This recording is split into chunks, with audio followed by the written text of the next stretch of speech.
জোয়াইন, আজোয়াইন বা জোয়ান্না, এই জিনিসটার নাম হচ্ছে রাঁধুনি। দেখতে পাচ্ছেন এটা ছোট ছোট মাটির ঢেলা আছে, অনেক ময়লা আছে, পোকামাকড় থাকতে পারে হয়তো, এই যে, কিন্তু আমি দেখতে পাচ্ছি ছোট ছোট মাটির ঢেলা আছে, তার মানে এটাকে পরিষ্কার করে নিতে হবে।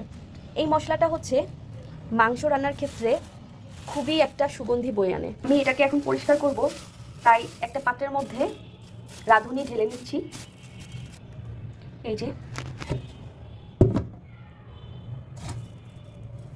আচ্ছা, জোয়াইন আজওয়াইনটা একটু সাদা সাদা, আর হচ্ছে রাঁধুনিটা, এই যে রাঁধুনিটা অনেক ধুলা উঠতেছে, রাঁধুনিটা দেখতে একটু কালচে টাইপের।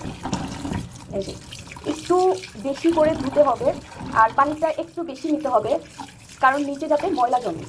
আমি এটাকে এখন কচলে কচলে ধুয়ে তারপরে স্টেইন করব। এই যে, কচলে কচলে ধুয়ে তারপরে স্টেইন করব, তারপরে এটাকে আমি কড়া রোদে শুকাতে দিব।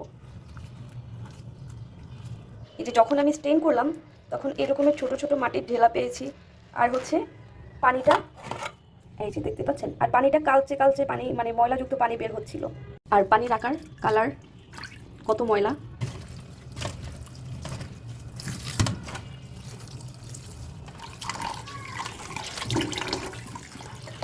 রাঁধুনি কয়েকবার ধোয়ার পরে এই যে পানির অবস্থা এই পর্যায়ে এসেছে, এখন দেখা যাচ্ছে কোনো বালি বা মাটির অবশিষ্ট অংশটা নাই।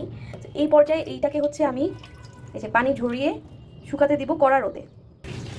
এই যে এটাকে আমি এখন রোদে নিয়ে আসলাম, এটাকে কড়কড়া রোদে আগে শুকাতে হবে। শুকানোর পরে এটাকে আমি হচ্ছে গুঁড়ো করে নিব। আর এটা হচ্ছে চট্টগ্রামের ঐতিহ্যবাহী কালাভুনা এবং শাহী গরু ভুনায় একটা ঐতিহ্যবাহী ঘ্রাণ এবং স্বাদ নিয়ে আসে এই রাঁধুনি মশলা। ঘ্রাণে এবং স্বাদে এটা অনন্য। সো আজকে ভিডিওটা এই পর্যন্তই। ভিডিও ভালো লাগলে হচ্ছে একটা লাইক, কমেন্ট এবং শেয়ার দিতে ভুলবেন না।